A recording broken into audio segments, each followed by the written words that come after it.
В результате проведенных рейдовых мероприятий к административной ответственности привлечены 20 нетрезвых водителей, из которых управляли транспортом в алкогольном опьянении. Ткибучава Ролан Драулович, 1984 года рождения, житель Ткварчалского района. Цвижба Джамбул Георгиевич, 1961 года рождения, житель Учимчирского района. Минже Денис Тенгизович, 1991 года рождения, проживающий в городе Сухум. Усольцев Дмитрий Геннадьевич, 1982 года рождения, проживающий в городе Гагра. Пилия Алхас Инверович, 1998 года рождения, проживающий в городе Гагра. Гамисония Ахра Михайлович, 1979 года рождения, проживающий в городе Гудаута. Зекираглы Иляс Вахитович, 1970 года рождения, проживающий в городе Сухум. Мукба Радик Ирадионович, 1973 года рождения, проживающий в городе Гагра.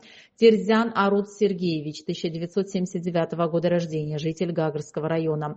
Путинцев Валерий Юрьевич, 1972 года рождения, проживающий в городе Гагра. Алтыйба Алмасхан Ардонович, 1981 года рождения, житель Учимчирского района.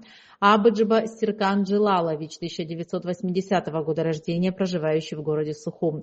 Шулай Джустан Омарович, 1991 года рождения, проживающий в городе Сухум. Маргания Павел Константинович, 1970 года рождения, житель Гудаутского района. Атила Владимир Видотович, 1987 года рождения, проживающий в городе Очимчира. Боженко Роман Александрович, 1977 года рождения, проживающий в городе Гагра. Назарян Рафик Рафикович, 1984 года рождения, житель Гагрского района. Дзидзария Гурам Заурович, 1974 года рождения, проживающий в городе Гудаута. В наркотическом опьянении управляли автомобилем. Луик Дионисов Марк Владимирович, 1994 года рождения, проживающий в городе Новый Афон.